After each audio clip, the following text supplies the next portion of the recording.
We're getting the pulse on the housing market this week during our week-long series, Real Estate, the New Reality. They say home is where the heart is, but for those looking to find a home in the U.S., well, that path to ownership may be pretty tough to navigate. New U.S. listings falling 25% from a year ago. And with buyers facing higher rates, the state of the housing market is anything but simple. So here to give us a better sense of what is playing out across the country, we're taking a look at Tampa, Florida with Smith & Associates real estate realtor Melanie Atkinson, a look at Indianapolis with True Blood real estate realtor Dan O'Brien, and Denver, Colorado with Kathy Casey, Coldwell Banker residential brokerage realtor. Great to have all three of you all in different parts of the country. I want to go around the horn real quick just to give us a better sense of exactly what you're seeing. So let's start east. We'll work our way west. Melanie, I want to start with you. What are you seeing right now in Tampa? Sure. That statistic that you just put up is exactly what we're seeing in Tampa as well. We've seen a slowdown in market activity in general with buyers, but we've also seen most sellers don't want to sell their house. So buyers out there just don't have much to choose from. So the supply has not increased much, which means the prices haven't dropped too much. And then I want to jump in here and bring the rest of you all in here and see what the trends that you're seeing in the rest of your regions. Let's go out west for this one. Kathy? Hi. So, yeah, I would like to echo that. Our market has definitely slowed down. We were at such a hot fever pitch last year, and as everybody knows, a fever is not good. So I just feel like we're slow and steady now. I feel like we have a more stable market, more sustainable market. I actually think it's better for buyers than it was last year, even though the interest rates are higher, because number one, you're not paying over asking. We're getting some seller concessions, and interest rates are high, but there's workarounds on that as well. Dan, what are you seeing in the Midwest? Very similar. It's still a seller's market. It's still a competitive market, but it is certainly a different ball game than it was 12 to 18 months ago.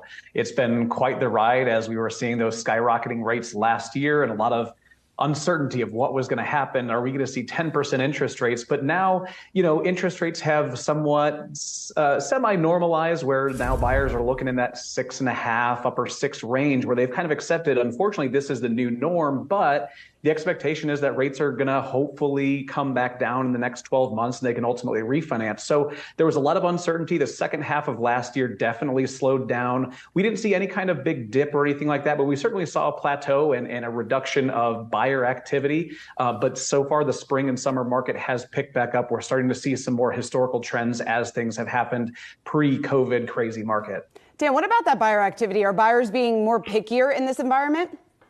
Absolutely. They actually have a chance to think about buying a house before they have to jump in against 40 other offers. So like she was saying, it's ultimately a healthier market. Of course, now sellers are saying, well, wait a second, where are all these offers and where's the waived inspections and waived appraisals? But at the end of the day, it is a much healthier market. Things are slower. Average days on market here are actually close to 80 days, which is a very high number compared to the last several years, but I've been in the business almost a decade, and certainly that's not an uncommon number. So buyers are a little bit choosier, a little bit pickier. They have some time really thinking about, okay, if this is a big investment, interest rates are higher compared to what they were. Is this really what I want? So at the end of the day, I think it's in a good spot.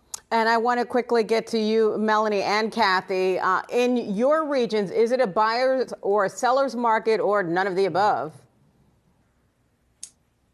I would say in Tampa, it's none of the above. So in Tampa, what we're seeing is we still only have about 2 months of inventory. And one of our biggest problems is quality of inventory. So if you have a house that goes on the market in Tampa that's really well prepared, then that house typically will have a lot of offers, maybe not as much as we did last year. You might have went from 10 offers to 2 offers, but we're still seeing multiple offer situations here in the Tampa Bay area. Florida is still really a desirable place for people to relocate to. We are just seeing houses stay on the market longer, but those houses that are staying on the market tend to be the ones that are in worse condition and need a lot of help and construction, and buyers just don't want to deal with that on top of having to pay, historically high prices and higher interest rates. Kathy? So, yeah, I mean, despite what you see on TV shows, it's not all designer clothes, glamour shots, and fancy cars that's happening in our market right now. So basically, so our average days on market is about 34 days. So it still is a seller's market in our region. At that 34 days, it wouldn't hit to a buyer's market until we're over 90 days. So we are still in the seller's market, but it actually is working well for both buyers and sellers because, as you previously mentioned, buyers do have a chance to actually look and they don't have to make a decision in 10 minutes for the house that they want to buy. Another thing that I have noted, and this was put out by NAR, that 65% of those that purchased during the pandemic have some sort of buyer's remorse. And I think that is because they had to make their decisions so quickly. And, they really wish they would have gotten, the third bathroom or the fourth bedroom or in a better neighborhood. And so for those buyers, some of them feel like they are stuck because of the interest rates they got. But there are definitely ways that we can work around that. I'm starting to see a trend in lenders offering permanent interest buy downs. So instead of just the 2-1 buy down, we're starting to see a trend in permanent buy downs.